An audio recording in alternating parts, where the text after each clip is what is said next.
Chris Mannix for the crossover alongside Rohan Nadkarni and Michael Shapiro. Guys, this MVP race has been one of the tightest we've seen in years, if not decades. It was LeBron James, then it's Joel Embiid, now maybe it's Nikola Jokic.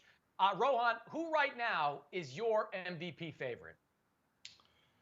This is a tricky question, Chris, because two of the best guys, the guys who I think everyone thought were going to win, are out right now. Joel Embiid and LeBron James. We have not seen them play for a little while now. So I'm going to go with that third guy you mentioned, Nikola Jokic. I think the Nuggets are poised to go on a little bit of a run here.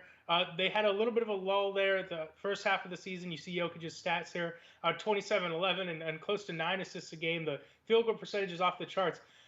Jokic has just been incredible, and I do think what's really going to help him is the Nuggets winning some games. I think they're on an upward trend there. So, listen, this is going to come down, I really think, maybe to the last week of the regular season. I mean, Chris Paul is going to have a case. Damian Lillard might have a case.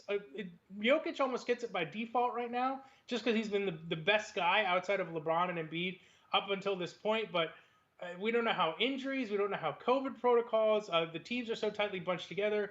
This race is really all over the place that to say one guy is a definitive favorite is a little tricky. Having said that, give me Jokic if I had to pick today. Yeah, in a really crowded MVP field, I think right now I will go with Nikola Jokic. He's first in win shares, first in PER, top 10 in scoring, rebounds, assists. He's kind of been the only constant, I would say, atop the field of MVPs with LeBron out and beat out. I think James Harden has kind of been the best player in basketball since arriving in Brooklyn.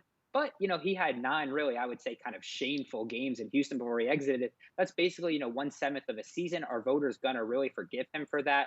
Now, I think that Harden could gain some momentum here down the stretch if the Nets just absolutely keep rolling. But as of today, I think the constant brilliance and the consistency from Nikola Jokic really puts him over the top, in my opinion. I love what Jokic has done, but I'm going to go with old reliable, a familiar friend.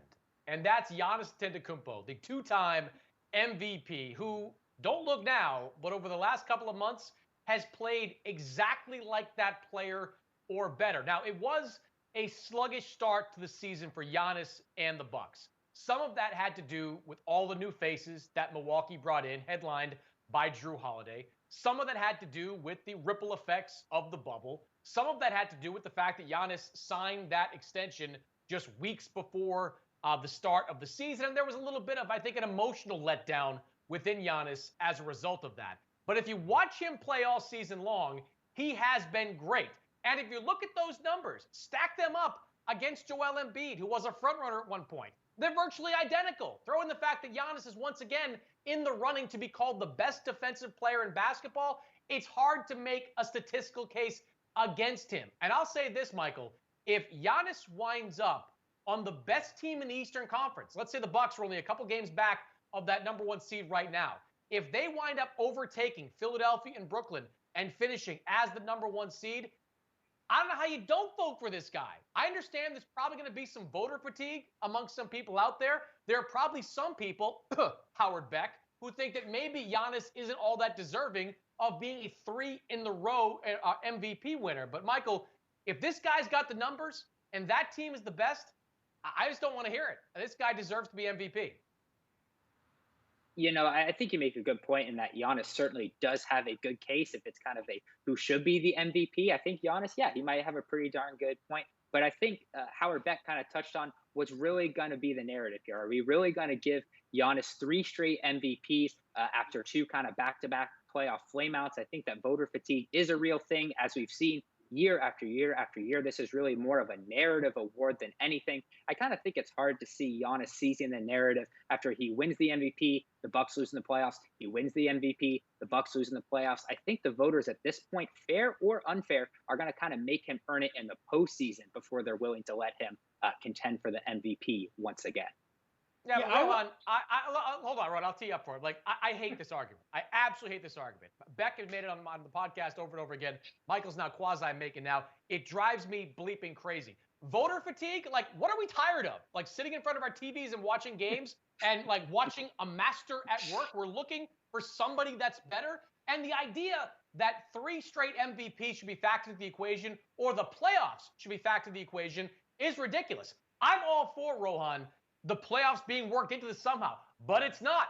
That's not the rule. That's not how you vote. You vote based on regular season success, and you vote in a vacuum. Not this will be the guy's third straight MVP. Is he the MVP of the 2020-2021 season? If Giannis is the best player on the best team, I really don't want to hear about anything else.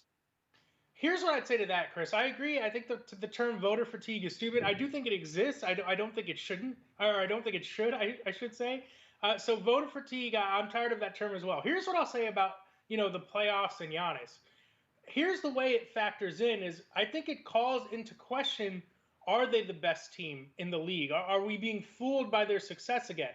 I'm not saying I'm with you about it being in a vacuum, but it's hard not to be informed by what's happened in the past at the same time. No, it's not. No, it's not hard. It's not hard to not be informed. It's very easy to not be influenced by the playoffs. You don't consider them. You throw it out. Playoffs over here, regular season over here. Here's where you vote for MVP, in this silo right here. Everything else is irrelevant. If you're not able to have a multi-track mind on this, give back your MVP vote. Don't vote for MVP anymore.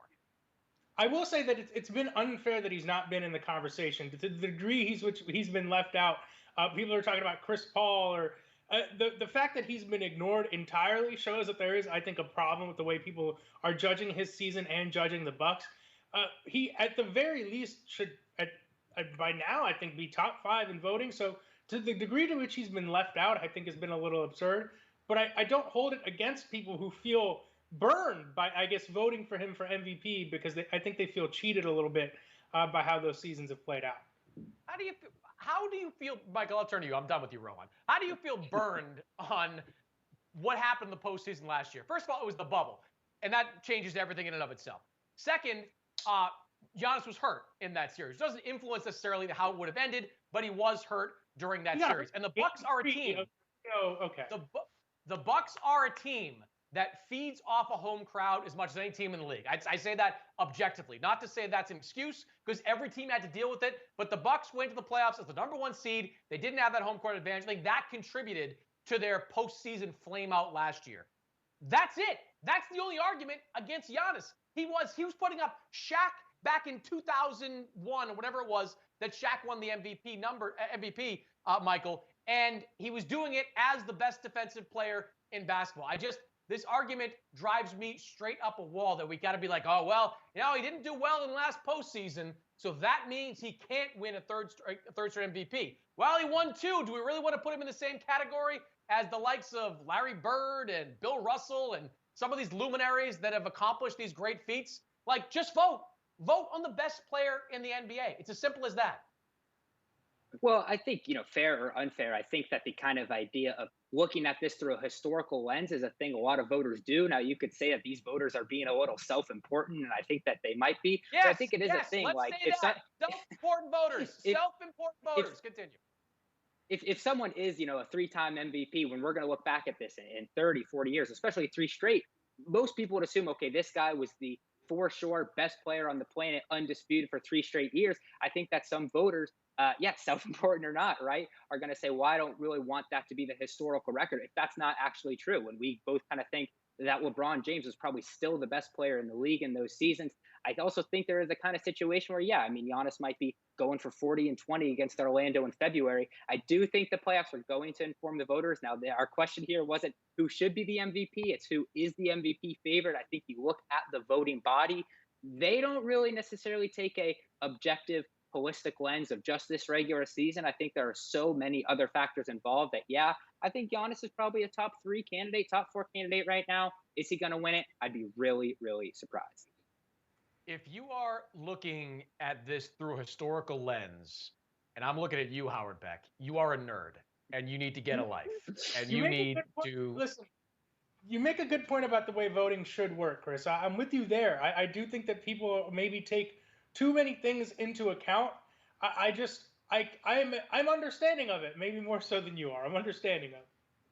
I am not understanding of it. You have one job, to look at the 2021 season and decide who the MVP is of this season. You don't get to look back at things that happened in the 50s or 80s or whenever and decide if you want to put this player in that company. For more, if you want it, check us out over at SI.com.